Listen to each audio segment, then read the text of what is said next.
Welcome to Laguna Podcast, an attempt at illustrating the lives and stories from the Texas outdoors. Today I sit down with someone who has access to very interesting data due to the Bio-Acoustic tagging program they are involved in. This is my conversation with Ethan Getz. Cool. I have Ethan Getz here in the chair today, and this one's exciting because, you know, we have tried to get it done for a little bit, and we actually postponed it for like 2-3 months, give or take, because we wanted to have this access to like the bioacoustic tagging project that you're working on. Mm-hmm. And I am so glad that we waited because that was really cool to see and go over on the laptop and stuff. And I obviously am excited to break it down and later on in the conversation. But before we get into all of that, do you want to give like a brief introduction of who you are? Yeah, absolutely. First of all, thanks for having me. This is cool. I appreciate you having me on. Yeah, my background into fishing, man, it's been my whole life. I grew up in upstate New York, in a very rural area, a lot of access to public land, a lot of water around, lakes, rivers, streams, woods. And luckily, both my parents are really outdoor oriented. So my mom, she likes to get out and hike and kayak. And my dad actually is just a really impressive outdoorsman. He can do it all. He's just always wanting to learn something, always curious and really skillful. So from a really early age, he got my brother and I into, everything from deer hunting, waterfowl hunting, turkey hunting, trapping beavers, fishing, fly fishing. Yeah. And his big thing was waterfowling. So he carves all his own decoys, ties his own flies. So if we weren't outside, out in the woods or on the water, we were inside, tying flies or whatever. So that's kind of how it all started. I really took to fishing. Of all those things, I really enjoy fishing. And from an early age, I just really took to bass fishing, especially. Was there like a particular moment or an experience in like when you were younger that also cemented okay, this is what I want to do. I'm going to focus on rod and reel versus like, anything with a gun. Cause like I have this passion for fishing. Like that's what I'm asking. Yeah, man. Actually, there's one fish that really sticks out.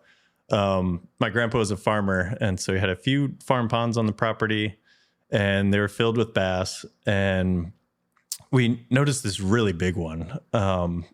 And, we'd see it every now and then. I think my brother and I probably hooked into it a couple times, never landed it. And so we named it Gus. And, whenever we'd go out, it was like, okay, we got to catch Gus this time. He's just a monster. And finally, one night I was fishing with my dad and throwing a rubber frog across the lily pads. And he just came out and just exploded on it, like dropping a bowling ball in the water. Uh-huh. And, somehow I wrestled him through the lily pads, got him up. And I think I was 8 years old. I was like freaking out, shaking from head to toe. My dad was completely stoked for me. So catching Gus, that was like, that accomplishment felt great. And B, just like holding that massive fish. What a cool fish. And from then on, I was just like, okay, like that's fishing is it. So that really was an obsession of mine growing up. Luckily, my mom was a school social worker, so she would have the summers off. Mm-hmm. And once my brother and I got out of school, we'd just fish all summer long. And so, that was my childhood. And then it was really a pretty easy decision to pursue marine biology when it came time to go to college. Uh-huh. And upstate New York was a little cold for me, so I decided to go to North Carolina and study marine biology. And so that was kind of my first introduction to, redfish, flounder. And I remember my first trout. And, from there on, I really got into trout fishing. I think they're such an interesting fish. Studied marine biology as an undergrad. And then after that, I wanted to try something a little different. So moved out to Wyoming, took a job with their game and fish department. And doing what? I was a fisheries technician out there. So it was just a really cool job. We would hike up into the mountains and just assess all the, blue ribbon streams and rivers and ponds, that were just loaded with huge brown trout and cutthroats, brook trout. And so that was for work. And all in the name of work? All in the name of work. Yeah, it was awesome. And every spare second I had, I was fly fishing. That's where I really... This episode is made possible by our friends over at Gordy & Sons Outfitters, located in Houston, Texas, and employing a team of experienced outdoorsmen specializing in fly fishing, hunting, and wing shooting. Gordy & Sons is sure to prepare you for success in the outdoors. Next time you find yourself preparing for a weekend getaway or a bucket list trip, be sure to give them a visit at www.gordyandsons.com. You know, growing up, I'd fooled around with a fly rod, catching bluegills and stuff. Mm-hmm. But out in Wyoming, that's where I really felt like I got comfortable with it and, you know, started tying flies a whole lot. And it was kind of funny. All the, you know, the biologists and folks I worked with, they were all big hunters out there. So they were shooting elk and mule deer and all this stuff. And they were noticing I had all these flies that I'd bring with me, and they were like, "Okay, I'll give you a couple packages of backstraps for, you know, a dozen flies."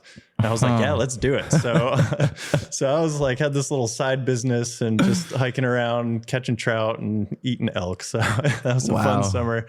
But again, you know, Wyoming winter was pretty cold, and so I wanted to get back to the salt.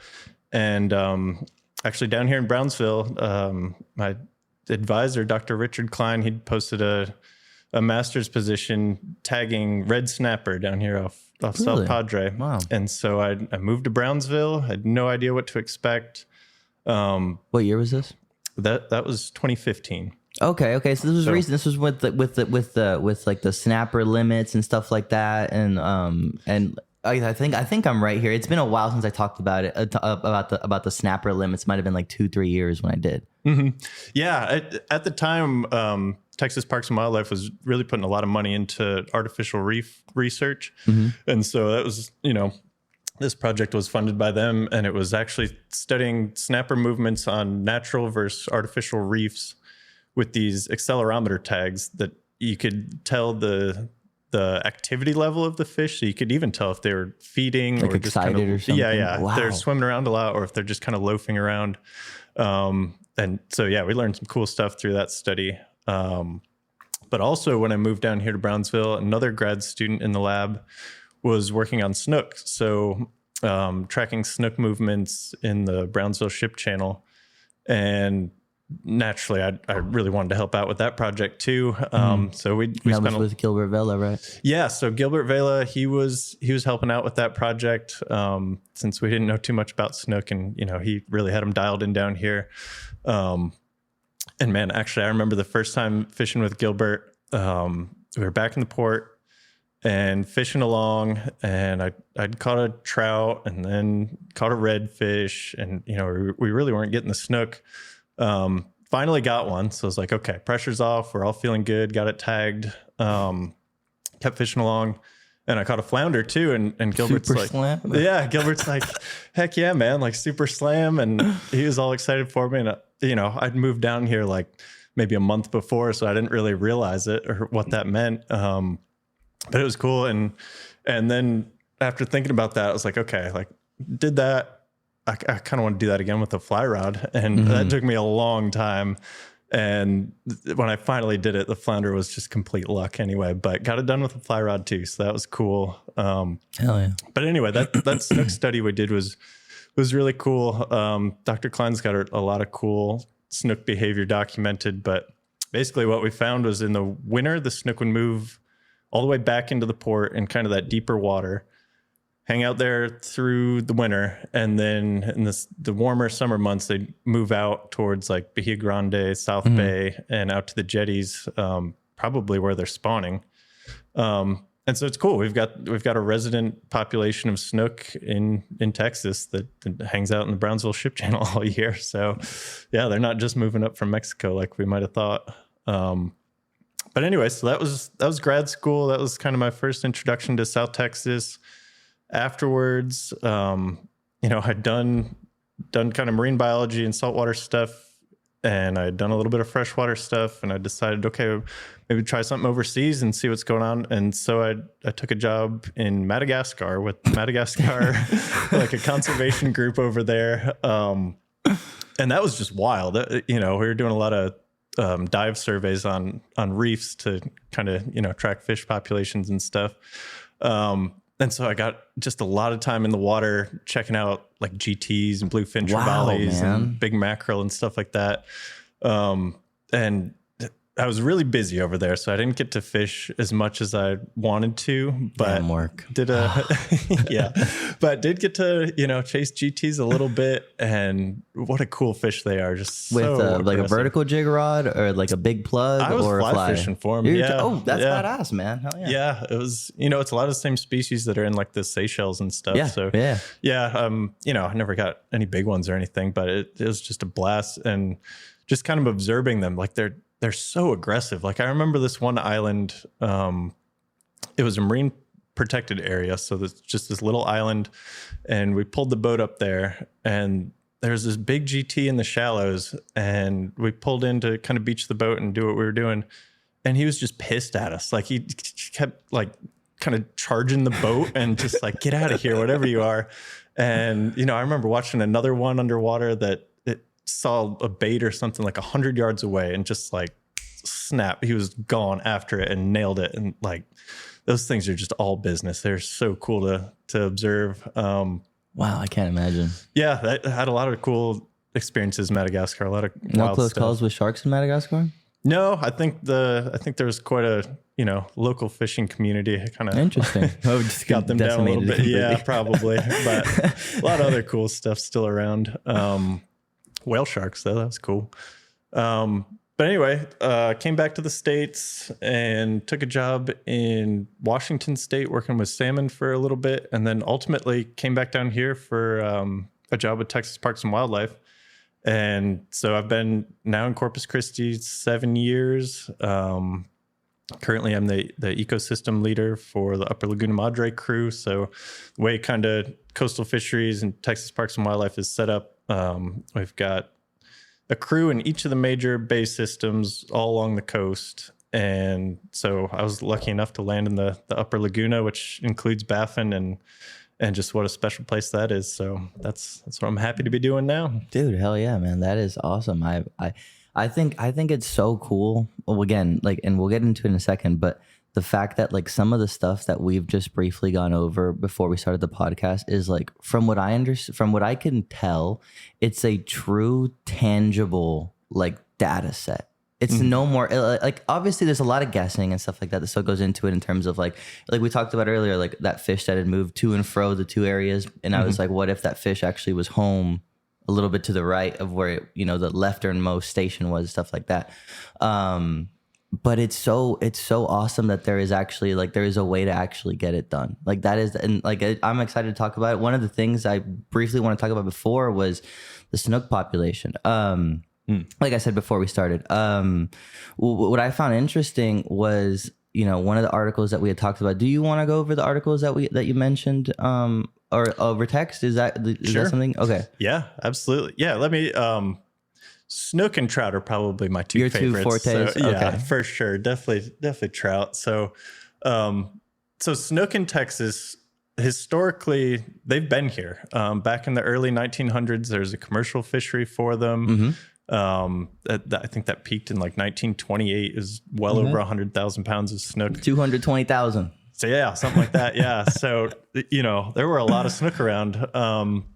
And then throughout, kind of the middle of the 19th century, I think it was a combination of things. It was probably overfishing, habitat loss. And the freezes. Yep. All that has a big impact. And so it got to the point where the commercial fishery completely dried up in, I think, the 60s. And then it really didn't recover, very low population levels until really recently. So, so I'll just mention one of the really great things about working for Parks and Wildlife is we've been doing all this sampling for well over 40 years now.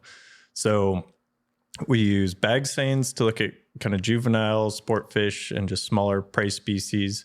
We use trawls to look at kind of open water benthic species like shrimp and croaker and things. And then we've got gill nets. So it's on pause right now, unfortunately, but those are what we use to monitor adult fin fish and, our favorite sport fish. And so we can look at the past 40 years of data and look at those trends over time and see what each of these sport fish has been doing. And snook are one that we've seen come back really strong in recent years. So since the 80s, and we were talking, that's right around the time of the. If you're enjoying this episode or any others and want to support the project, I would highly encourage you to check out my new book, Laguna.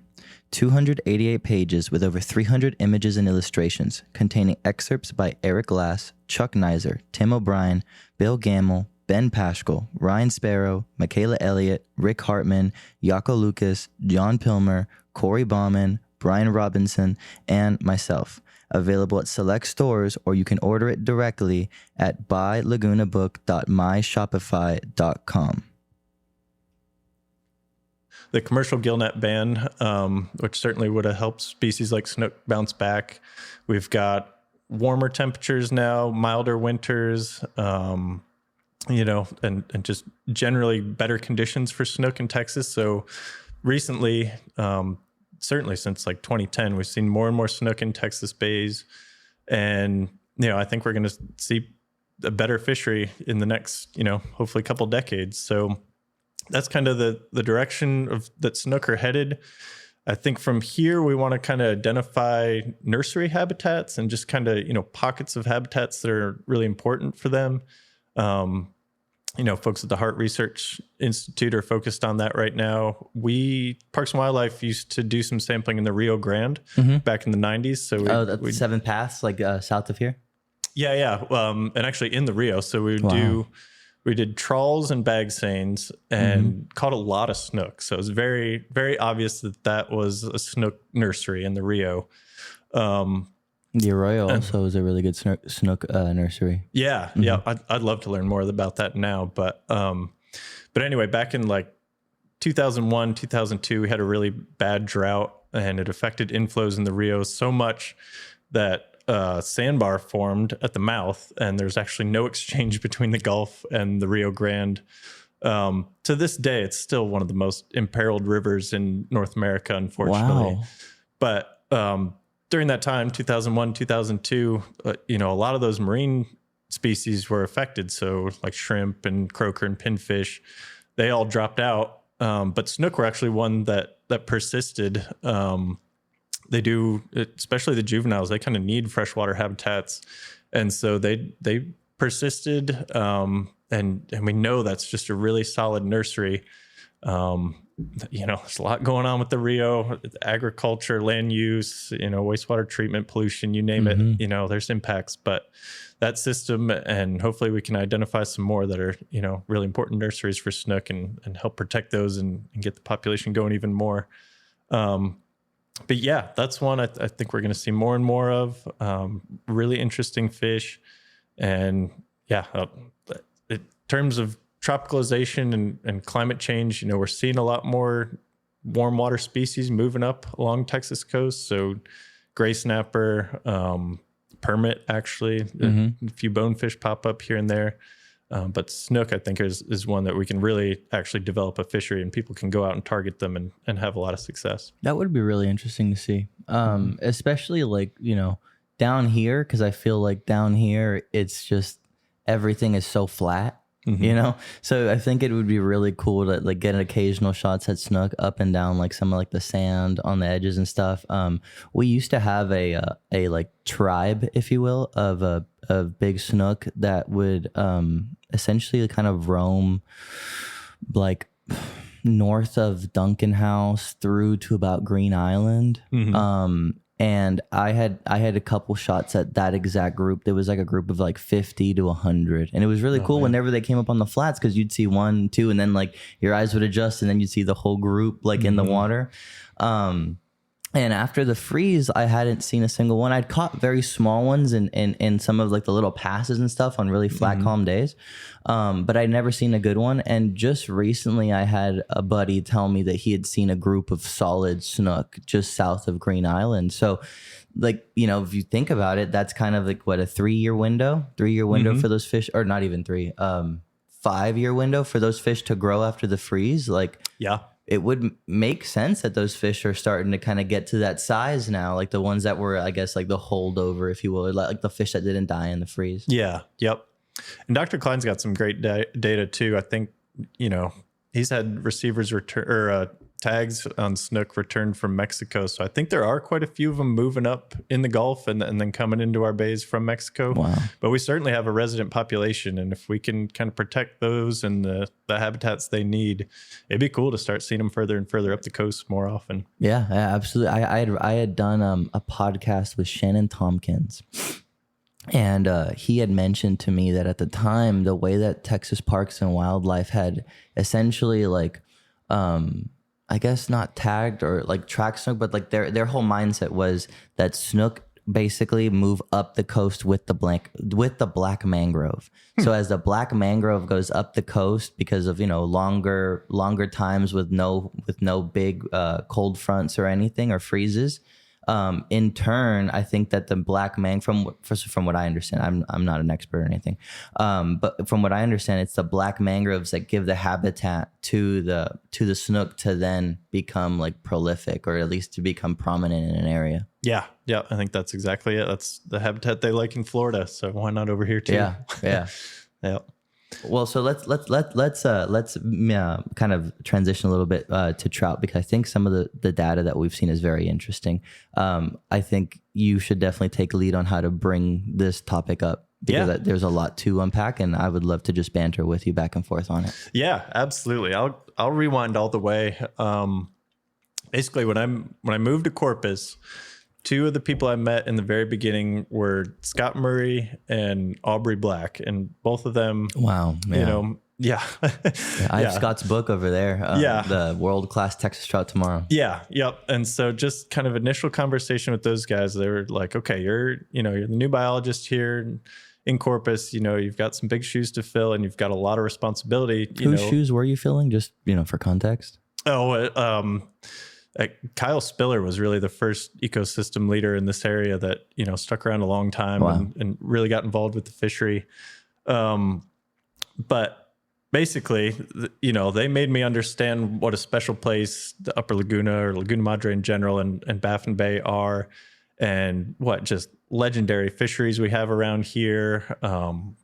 You know, the level of skill with the anglers around here, like all the places I've traveled around, there's always been people that are nuts for fishing everywhere. But along the Texas coast especially, there's a lot of really passionate and skilled anglers. And Corpus is definitely a hub of that with, you know, some of the state records we've had around there. Absolutely. But anyway, yeah, meeting those guys was great. I came to understand that, you know, how amazing these fisheries are and what legendary places Baffin and the Upper Laguna were. Real quick, just did you get a chance to fish with Aubrey? I never did. No. But anyway, so I just kind of dove into trout fishing, since that really seemed like the thing as a species I love to target. And there's just some really big ones in Baffin. So the more I learned about that, the more you hear people talk about how if you're going to chase trophy trout, you can't think of them like a normal trout. They behave differently. You've got to use them like a grouper. Yeah, basically. You've got to kind of use different techniques, target them, you know, maybe in a little bit different areas, and you've got to be okay with, you know, grinding away for that one big bite, and not just reeling in 12-incher after 12-incher. So I was like, that's really interesting. And I wonder, with all this Parks and Wildlife data, can we see some examples of that? And, you know, the gillnet data and stuff we're collecting. And sure enough, when we made some heat maps and kind of parsed out some of the data we had, we identified some areas, not like micro spots, but like, you know, whole bays or whole shorelines where this is where we consistently see bigger trout. And so sure enough, they're not using the whole Upper Laguna and Baffin system, you know, just haphazardly. It's like there's really some areas that are important to these really big trophy fish.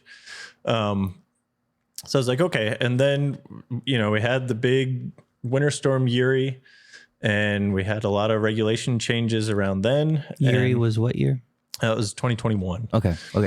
I'm not really familiar with the names. That's yeah. Why. Yep.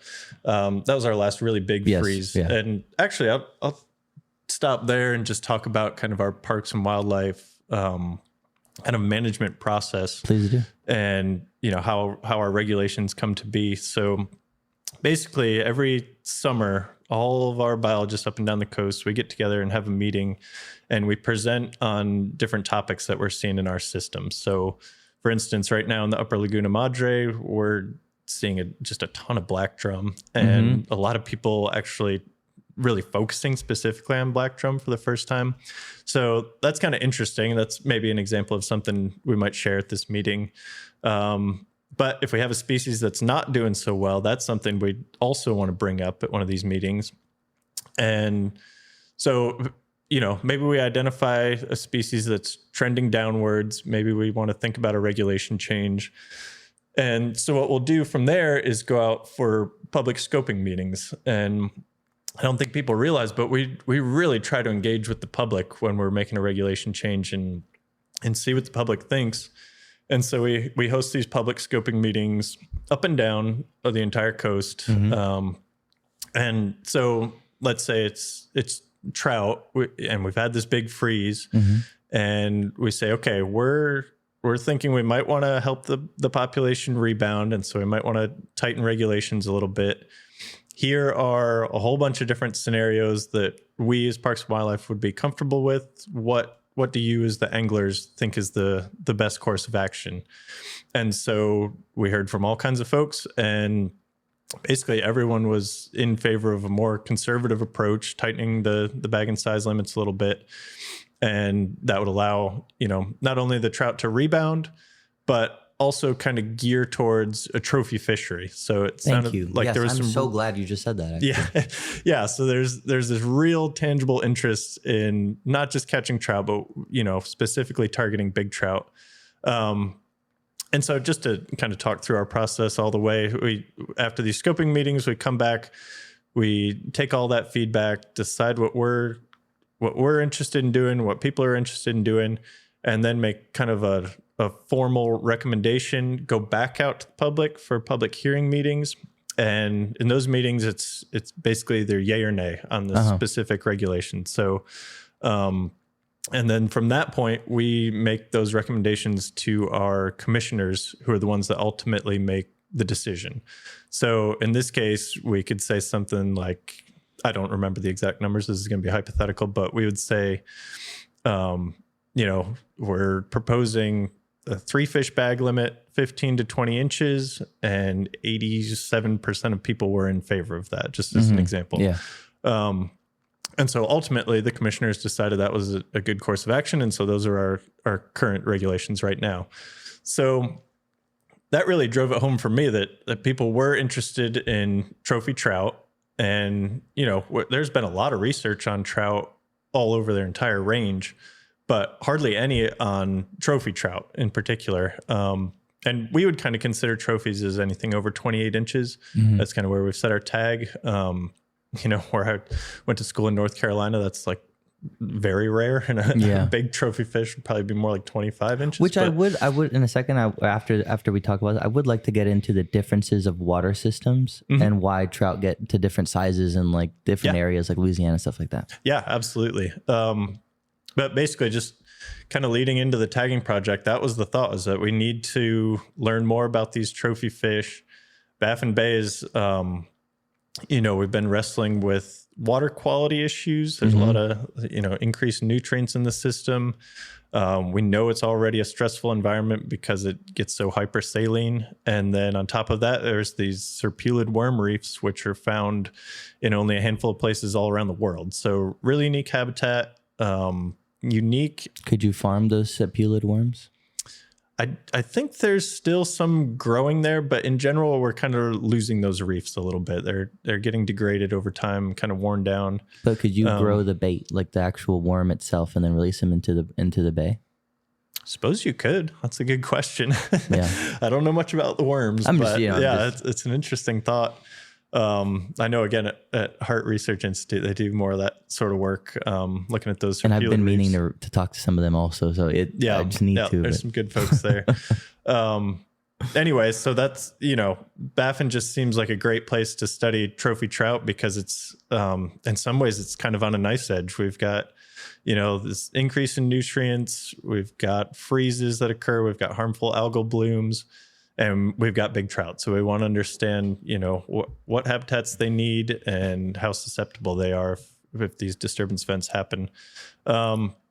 So yeah, ultimately we hopped on this grant that secured some funding for an acoustic tagging project. And we started last May. We put out 12 receivers and got an initial 30 tags.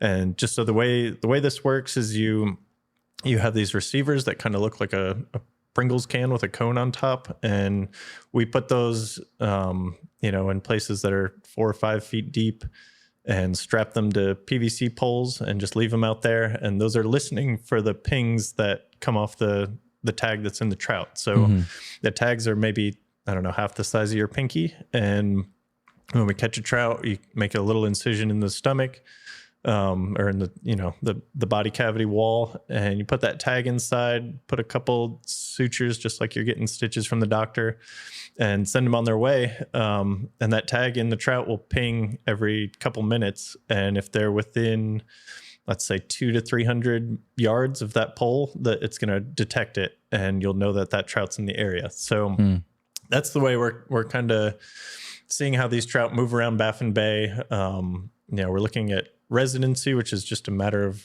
how much they sit within the bay and hang out, versus are they moving around to a lot of different sites.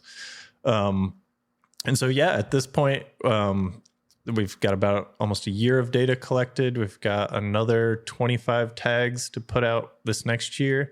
And then I think we're up to almost 20 receivers around Baffin Bay. And recently, Sally Black just gave me a few more places just outside of Baffin, and down into the Lane Cut, where we're going to be listening for big trout too. So really excited to see where it goes. But already we've got just some fascinating results. So I don't know how much you want me to get into. You're gonna get. I would like for you to get into it. Honestly, as in depth as you can. I think it's extremely interesting. From like, I know Chris has sent me the video of you guys putting one of the tags in the fish. I'd like for you to describe that process. I think that all that is super, super interesting. Like I said before, like it's one of the things I used to argue about a lot was I used to not like, and this is, I don't mind, going back on my words, but like at the time I used to criticize Texas Park and Wildlife a lot in my old episodes, because I was always upset at the fact that, it was still up to debate, sunset clause, up to debate. It was like, just close it already. Like, and so I always felt like, it was always a decision done based on an assumption you could never prove. Right. And then you would also, I think I did a podcast with Rob Sawyer, and he was a very big waterfowl guy. We talked a little bit about Ducks Unlimited, and I drew the comparison. I was like, it's just kind of like, it's kind of unfair that we can't see on like in the sky all the fish that are in the area, right?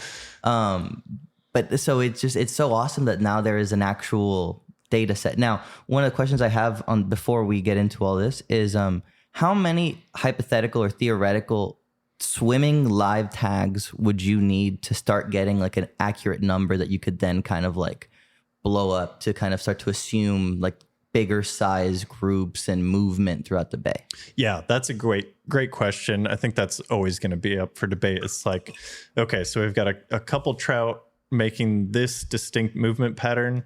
Does that represent a whole lot of the population, or is that just those few individuals doing something kind of quirky? And I don't think you can answer that. You just try to tag as many as you have funding for and see what they do. But yeah, to your point. So I mentioned Parks and Wildlife has always had, gill nets, bag seines. I didn't even mention the angler creel surveys that we do.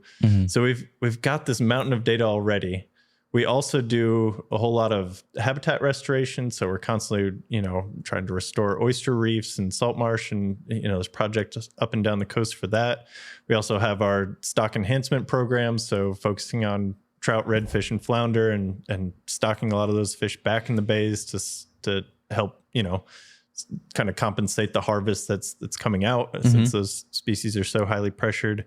But this acoustic telemetry and the tagging, that's something that is really, it started up in Sabine Lake. One of my coworkers, Dr. Kerry Gelpy, kind of got it started up there, and he's been tagging everything. He's tagged alligator gar, bull sharks, flounder, trout, you name it. He's been trying to tag it. Wow. But down here, it just made sense to focus on trophy trout, and, timely, something people really care about down here, and just happens to be something I'm really interested in. So that's great. But anyway, so from this first year of data, looking at these first 30 trout, it's been interesting. I would kind of clump them into three groups. There's a few individuals that kind of have a home base that just sit there. They just really have certain areas they really like, and they don't move around a whole lot. And we're getting a whole lot of detections from them in these really specific spots. Then there's other ones that have, I would call it like a habitat corridor. So it's maybe like a hallway. Yeah. Like a few spots along, let's say like this 10-mile corridor, and they're just hopping from, this point of rocks to this one, following this grass bed down to this point of rocks, and making that movement repeatedly through the year, like every couple weeks, let's say. So a little bit more space use, but generally kind of doing the same thing within Baffin Bay. And then there are other ones that seem to be moving around a ton, way more than I expected. Like a tide runner variety? Kind of, yeah, I guess. I don't, Maybe like an ocean-bound fish or like ocean genetics or something like that came from the beach side that just keeps moving. I don't know. I'm just spitballing. Yeah. Who knows? Who knows? Yeah. I know there's one we caught way back up in Alizon. And a week later, it was all the way at the mouth of Baffin, which is, 15, 20 miles away. And then from there, it disappeared, and we haven't heard from it in 6 months. So is that, that fish might be down in Port Mansfield or who knows, but they're moving around a lot. And then some others like that, they're just not sitting still at all. They're, basically all around the perimeter of Baffin, just constantly on the move. So it's interesting. It's not exactly what I expected to see. What did you expect to see? I don't know. I thought trout would just kind of hang out in maybe a 5 square mile chunk of habitat. Like a lot of Baffin is, these serpulid reefs. And right now we've got a lot of great seagrass. So I expected, maybe kind of like a wolf pack. They just kind of have this territory, and they roam around in there, but generally they've got everything they need. And I think it's a much bigger picture than that. I think, depending on which bait is around, what the water levels are, tide, current. We haven't had a brown tide, or, we didn't get a freeze this year, or any real disturbance event. Yeah. But if we were to, it would be a good time to see how they respond to that. Because that was another initial question, was if we have a brown tide up in Alizon, for example, do those trout... See where they move. Yeah. Well, do they have to ride it out, or are they able to get out of there and kind of save themselves? Luckily we haven't had to deal with that. And just based on the data we're getting, they're way more mobile than I would have guessed. So certainly if we have a dangerous brown tide, I'm sure they're able to get out of there, no problem. But yeah, and you can even zoom in further. We were just talking about this fish earlier. There's one big fish, probably a 27-inch female that we tagged in this one area that's got a lot of rocks in it, and it kind of comes up on a flat. And I think we tagged her last June or July, and she just so consistently will come up into this area at about midnight, or between midnight and 2 a.m., and then she'll sit up there until about 8 a.m. And then she'll fall back, and who knows where she's going, but she'll come back every single day and do that. And, at first when I started looking at that data, I was like, wow, that's really cool. It must have been like a summertime thing. She would come up there early morning and then drop off when it got too hot. But she actually stayed in Baffin this whole winter and was doing the exact same thing in like February and March. So we know she's alive, because at one point she went out to another area a few miles away and hit a receiver there, and then came right back and started doing the same thing. But clearly just has like this real affinity for this one pile of rocks and this little flat that she keeps moving up on. But it's just really cool, because they're not all doing that. It's just totally individualistic. So does that change your perspective on trout annual patterns? A little bit, yeah, because, talking to a lot of the fishing community in Baffin this winter, a lot of folks struggled. I heard the same thing also. The bite was really tough from like December all the way through February, basically. And meanwhile, the fishing down here around Port Mansfield seemed like it was on fire all winter. It was pretty money. Yeah. So we were like, okay, like I guess all our fish in Baffin just left and went down south for the winter. And I still think that. I think I'm curious to get some data back from our receivers in the land cut. Like that fish that disappeared and stuff. That would be really interesting to see. Yeah, I think they probably could have gone south. But a lot of them, I want to say, of the ones we were consistently getting, it was something like 9 of 14 actually stayed in Baffin. So over half of them stayed in Baffin. We weren't getting as many detections, so maybe they moving slower or something. Yeah, or they do run out and then just occasionally, like once a month, poke back into Baffin if currents bring them back in or something. But yeah, that's made me recalibrate a little bit and be like, okay, why was I such a terrible angler this winter when these fish were actually there? So I don't know. Maybe they're hanging out in deeper water. Maybe they just come up on these rocks and areas where you can wade fish them just for a little while, and they grab a big mullet and then they're back to the deep, and they can live off that and digest it for maybe the next week. Who knows? Yeah. But yeah, something I'm really interested to learn more about and see, okay, which ones actually did leave the system, and the ones that are staying, what on earth are they doing, because people aren't catching them. Yeah. Is there any new questions that you have as you progress in like accumulating this data? Yeah, all the time. I'm just like, every time I download a few months of data, I'm just like new questions pop into my mind all the time. One right now is springtime, we get a lot of water that normally comes back into Baffin, and water levels come back up. We see a lot of water come up through the land cut. And I think with it, it pushes a lot of shrimp and little bait fish and all that back into the bay. And I think the trout follow that a lot of the times. So typically in our gillnet data, we'd see, right around now in April, we'd see a lot of fish just south of Baffin and around the mouth. And then over the next few weeks, we'd see them further and further in towards the back. And just fishing the past couple of weeks, it seems like there already are some fish in the back of Baffin, which is great. But right now, we have just not had any rain. We just need rain really bad. And salinity is really high back towards the back. And I'd like to see if that's going to kind of prevent a lot of fish from moving in, or if they're okay with that. And certainly it's got to be a little bit more of a stressful environment for them.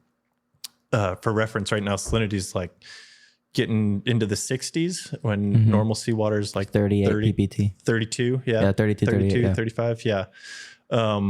So we know trout can survive in 60, but at a point, insanely saline. It's getting high. That certainly would affect the shrimp, which I know they're eating a lot of right now. I caught one the other day that just coughed up like 20 shrimp, and so there's. You saw the video I sent you. That fish definitely ate a shrimp. Yeah. So they're starting to get on that pattern a little bit, I think. But that salinity might become an issue. So I'm curious to see if they'll kind of hit that wall and turn back, or if they're okay with it and they're going to ride it out, and hopefully we'll get some rain and this question can kind of go away. But that's something I'm curious about. And then, that's just, I'm just a sponge right now. Like every time we get some new data, I don't really know what to expect anymore. And it's just really cool learning this stuff. Yeah. What's really neat is, some of the footage that I showed you, it's cool to kind of like picture what those fish are doing with some of the footage that I have. And now that, hearing you talk about it stuff, it's like, there's two pieces to the puzzle, right? Like I had figured, and again, I'm not an expert. I could be wrong. Like I said, I'm not saying what I know is fact, right? But what I experienced in the last couple of months was that the fish that we were on for weeks, were essentially riding the skinniest point of the water. Like they kept pushing further shallow. And as the water came up and allowed them to go even further back, the stuff that was maybe 3 days ago dry land, they would push back all the way up in there. And it was so interesting to kind of like start to put the pieces together at least from my side, because I had never seen any sort of data like what you just showed me. And that is so cool to see that they actually do it, but there's proof now. Like it was just an idea when I was thinking of it. And it's like, I don't know. I just think it's really exciting to see what can happen, what will happen. One of the things I wanted to mention was you brought up earlier, and I even said, thank God you said it, was that there is kind of like this affinity for having a trophy trout fishery versus just a trout fishery, which I am so glad. Like I used to call BS on anyone who would say that was like, oh yeah, like I just want to fish, whatever. It was like, no, like I get it. But realistically, like there is something special about, going out of your way. You have that like to-do list. Like I want to break that. I want to PB. I want to do things. I want to become a better angler. And I want to catch bigger trout. Like it's just something special to take off the list. It's so cool that like, to hear like you representing TPWD, like saying, yeah, we actually are on board with that is awesome, because it feels like Texas actually, and man, you could go back. I'm willing to bet I said like something along the lines of like Texas Parks and Wildlife is not treating trout like it's a trophy fish, and it's annoying. And I think I even wrote that in, so there is a petition for, at the time when the sunset clause was done, I wrote something called World Class Texas Trout Tomorrow. I cited Scott L. Murray in it, and I talked about all of it. And I think I even said, like, why are we so reactive? Why are we not proactive? And I think I went as far as to mention like tarpon in Florida and how that was a trophy fish, and people go out of their way to go catch them the same way people will go out of their way to catch these fish down here. Yeah. So it's really cool to hear you say that. Yeah, it's interesting. Trout they're a funny species because you can catch them in so many different ways, and they occupy so many different habitats. Like I've caught trout out at like the nearshore rigs in 20 feet of water. And then of course, you see them down here in 3 inches of water. Yeah. And there's a lot of different user groups when it comes to trout too, right? We've got people that like to wade fish for them, people that like to use croaker. Up north, they use different tactics than down here. So there's just a lot of different ways that people like to utilize that fishery. And at Parks and Wildlife, we try to cater to all that and provide opportunities for, kids and all different types of anglers. But when we have these scoping meetings, that's where we're really trying to take the pulse and learn how anglers want to use the fishery and what they want the fishery to look like. And so I guess I'll just stress that if you have an opinion and you want to be engaged in the fishery, your word is absolutely impactful. And we value the input we get. You just have to show up and leave your comment, whether you want to say it out loud or write a comment in. It's just really valuable to us, and it absolutely has an impact on what the fishery looks like. And in this case, like I said, when we went out for those scoping meetings after the freeze, we heard that people wanted to be a little more conservative and promote a trophy fishery. And hopefully everyone thinks we're well on our way now. After this winter, there was a lot of quality fish caught. Yeah, I think we're in great shape. And also we've got pretty good water quality the past couple of years to back that up too. We haven't had any, major brown tides or, crazy hurricanes or freezes or anything. Right now in Baffin, we've got a lot of seagrass and a little bit clearer water than we have ever since I've been here for 7 years now. Talking to Sally Black, she mentions that Baffin is very cyclic, and every 10 years you might see a lot of grass come back, and she mentioned times when there's twice as much grass out there as there is right now. Even though this is the most I've ever seen, it can get even better.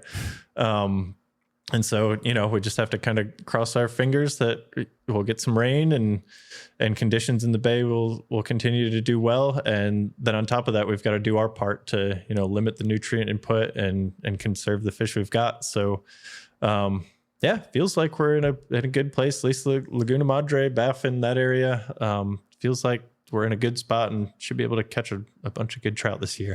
I hope so. You mentioned, I like that you mentioned that trout being a fishery in and of itself has a lot of different utility anglers, like you said. That brings me to an interesting point. what do you think about just croaker in general? Because like you said, that is one of the utilitarian angler styles for big trout, but one could go far enough to say that it's probably the most damaging utilitarian angling practice, if that makes sense. And I'm just going in, and obviously I'm not just talking about getting gut hooked or whatever. I'm talking more so about accumulating the croaker to then sell. That was always something that I was kind of taught growing into this was croaker bad. Yeah. Yeah, it's a little controversial. Exactly. That's why I want a lot of different user groups. You hear stories about how we used to have much bigger croaker around. Whiting. I haven't seen a whiting in so long. Yeah, well, that's probably a totally different thing. But but we used to have, or at least you hear stories of a really large adult croaker in the bays that people would eat, and we don't really see those anymore. I can't say for certain if it's linked to kind of using them as bait. As far as the impact on the trout fishery, I think it's just important to keep an open mind.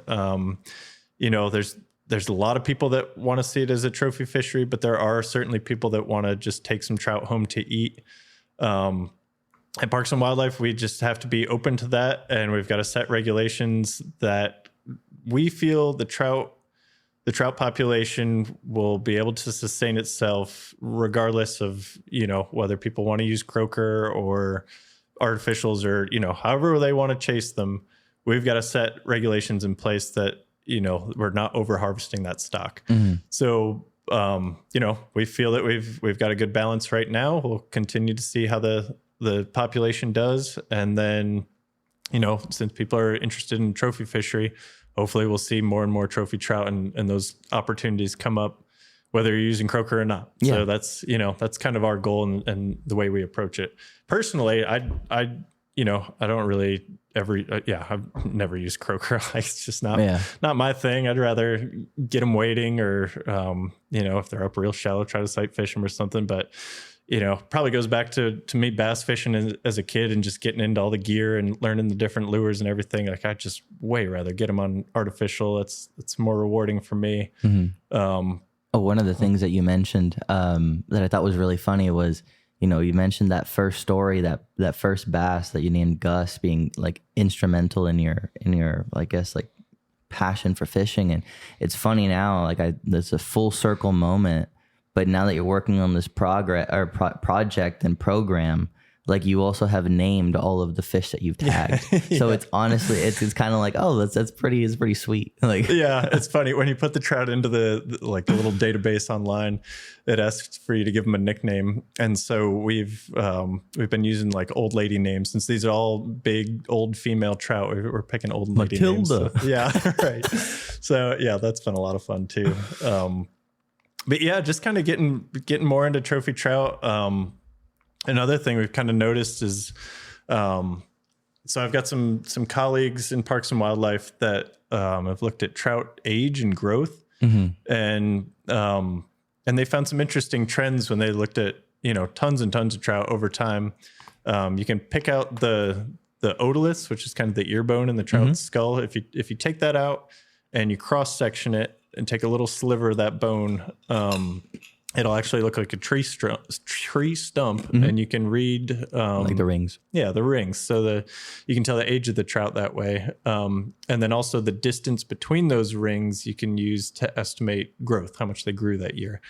And so a couple of cool trends that they found. They found that trout up north on the upper coast grew a little faster than our trout down here, but that our trout in the Laguna Madre and Baffin lived longer. And so that's why we've got bigger trout down here in the south, is they're not necessarily growing faster, but they are living longer. To me, that makes sense because, especially in the upper Laguna and Baffin, we don't really have a lot of sharks. We don't have, I don't think, as many dolphins, just anecdotally. So fewer predators. So I think they're just able to live longer. And then the other interesting part of that was looking at the age of the really, really big ones. So basically, if you look at a 7, 8, 9-year-old fish, that's about as old as they get. Some get to 10 or 11 or whatever. Not all those fish are going to make it to 30 inches, regardless of how old they are. It's genetics based. Yeah. Yeah. Yep. So the ones that do reach 30 inches and like real trophy size, those actually are kind of genetic freaks. Like the most of the trout, wherever they live, they're not going to hit that mark no matter how old they live. But at the same time, you can have a big like 28-inch trout that's 5 years old, or you could have that, they could hit that mark when they're 10 years old. So there is something about, growth and kind of these genetic outliers that's pretty interesting. Maybe it's certain little pockets in the environment, or maybe it's just these individual genetics that are just really allowing for fast growth and for the fish to get, in excess of 30 inches and really large. So I can't think off the top of my head how I would design a way to really terse that apart, but that's something that I've kind of been thinking more and more about. Like gene splicing, maybe? I don't know about find wouldn't you be able to with like the DNA of like one of these freak fish, be able to like try to find certain consistent reoccurring genes that are in other bigger, consistent, like 28 plus fish, 30-inch plus fish? Yeah, maybe. Yeah. I'm certainly not a geneticist, but what it tells me is that when we do catch a 30-inch fish, that is one we definitely want in the gene pool. Yeah. It's like a trophy buck. It's like you've got to let it reproduce and keep those genes in the population, because I bet if we, every 30-inch trout that we caught, if we killed it, that those genes would be removed and, those old fish just wouldn't get that big. So doesn't that kind of make a counterintuitive argument towards the 28-inch tag? Well, the 28-inch tag, based on our data, just so few people I also agree. Yeah, no one's keep gonna fish do that it. big. Yeah. So I think we put that in place just for folks that either catch a state record. You can catch it and keep it and prove you have a state record.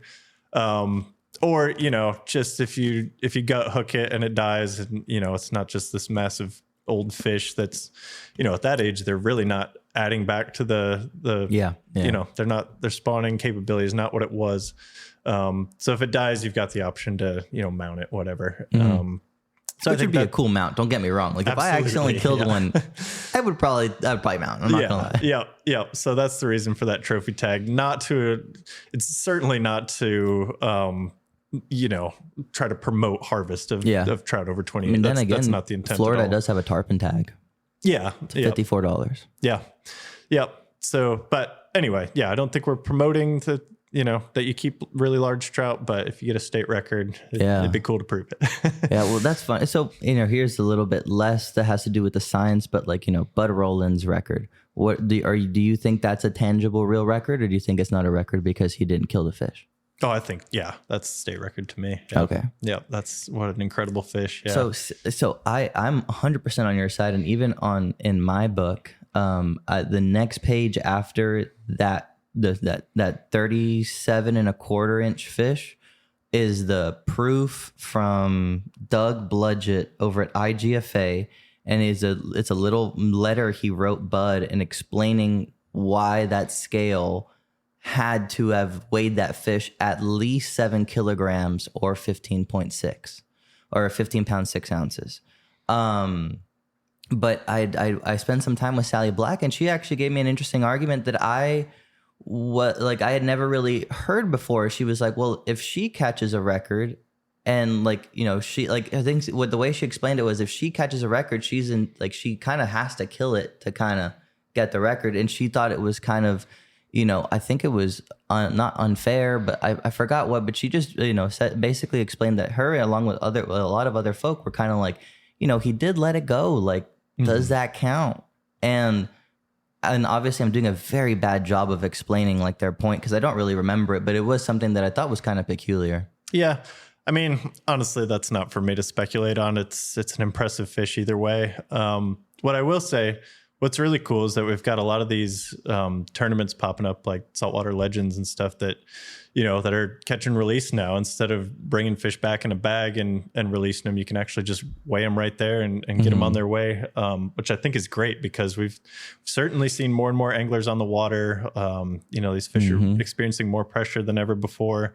And, what a great way to not stress them more than we have to. So if we're going to fish these tournaments, which of course is cool, might as well stress them as little as possible. It would be nice, and maybe you have some info on it or not. It's kind of an abstract point, but it would be nice to see like Parks and Wildlife kind of like work towards setting like you can't drive within 300 feet of a shoreline, like rule, not law, right, but rule or something kind of like common courtesy that it would kind of just get to the greater audience, because I don't think many people realize how much prime trout territory is between that 300 foot mark, like truly. And it's always such a bummer to see someone like, I have no problem like saying it, but like someone who like got their boat at like Ron Hoover and was like burning down the entire shoreline, and you had just pulled up there. You're like, wow. Yeah.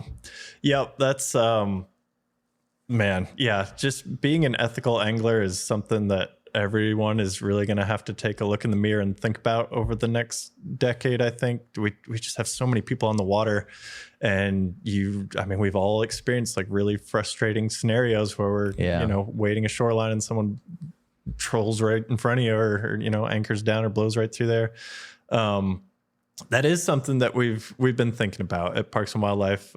Not changing any regulations, but at least trying to learn more about how boating patterns are affecting fish behavior.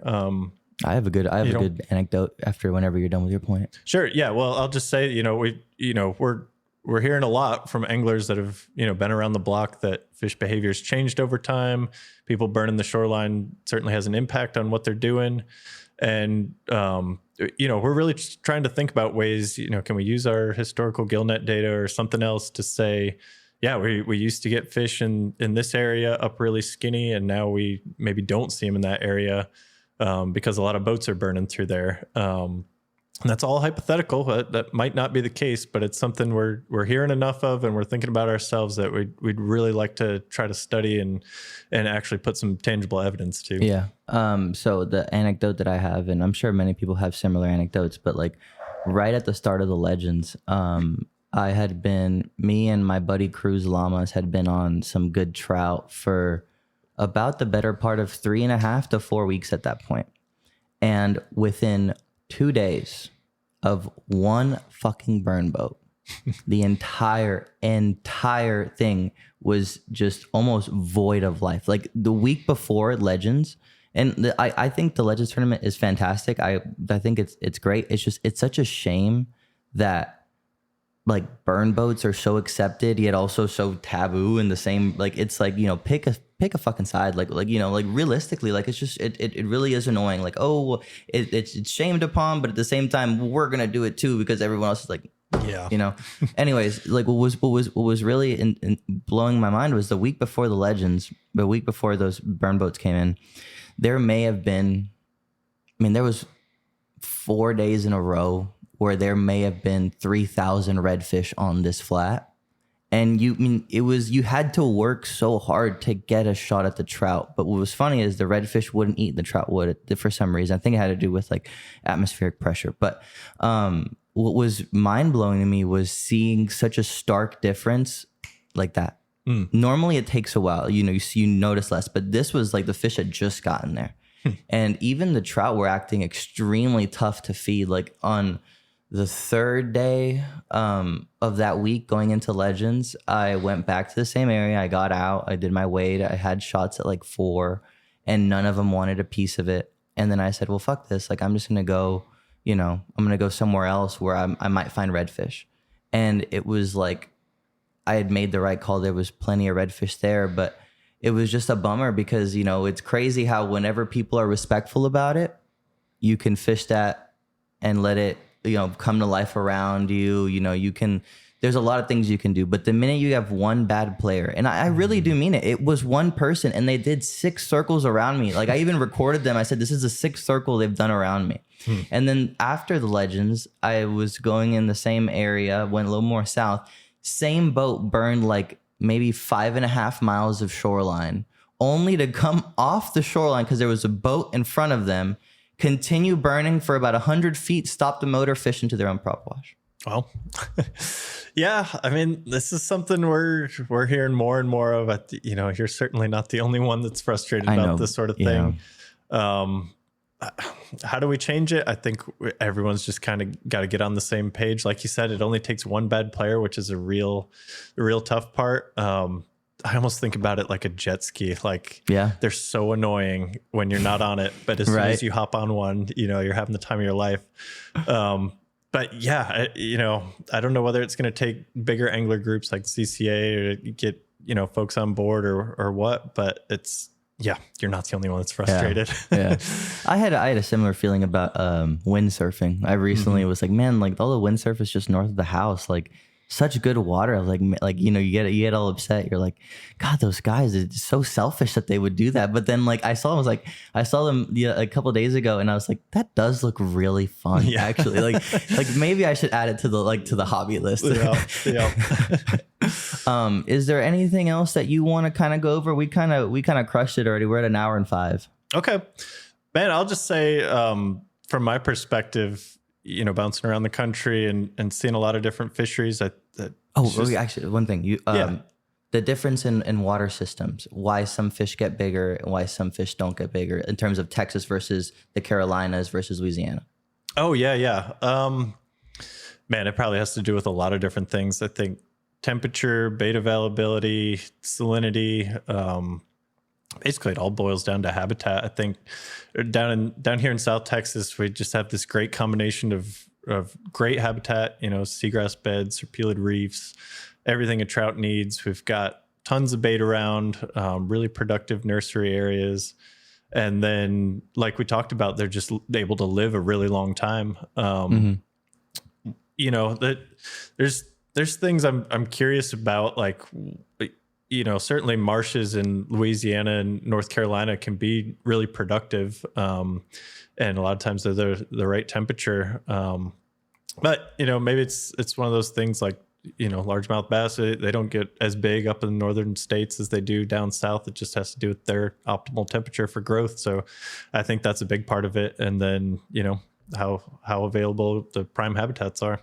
No, I figured might as well, I mentioned, you know, bring it up. But again, anyways, you were like, if there's anything else that you wanted to say, feel free.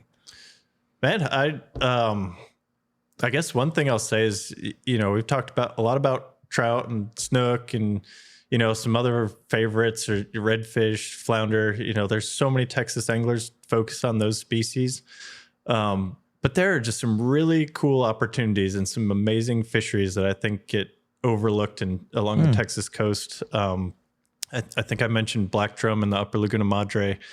It's just crazy how many black drum are up there. Have I shown you the footage of like the thousands when they came in here like in October? No, man, I believe it. They're just everywhere. Like you just go to a flat in Baffin and you can get them with fly rod and, you know, soak shrimp off the rocks, whatever you want to do. And they taste great. And luckily we are starting to see a shift where even a lot of the guides are specifically targeting black drum. And I think that's going to be the case more and more because it's just such a great way to just go out and put people on fish. You know, if you've had kids or if you are looking for fish to eat, or just something big to pull on.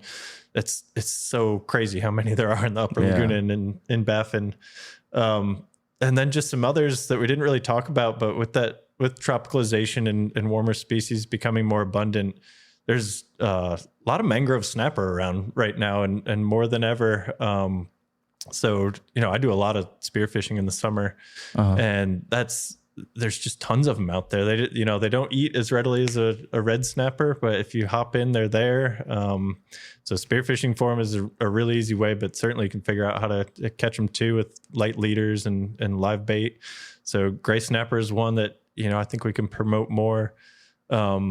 crevalle jack, you know, certain circles, people are really into them. Yeah, and, but and that's fly fishing. that's mostly like up north because you have like that system with like the jetty and everything else that those fish come in.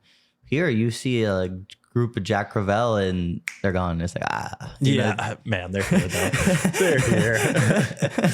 Yeah, that's another one that I'm just, you know, obviously they're not good to eat and that probably saves them, but you know, get them on a fly, get them on a big popper. Like we just don't have a ton of opportunities to catch huge fish like that on top, which is really cool.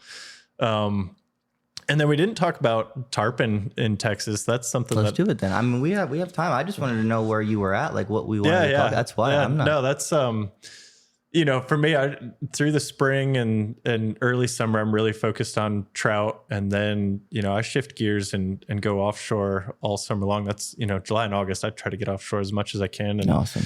And either spear or troll or whatever. But then in the fall, I've gotten a lot more interested in tarpon, and just talking to guys that are kind of in the know and have been targeting them for years, it seems like more and more tarpon are popping up down here in South Texas. I don't know about up the coast. Historically, you know, Texas had a pretty famous tarpon fishery that Clift used to be the tarpon rodeo. Yeah, exactly. Yeah.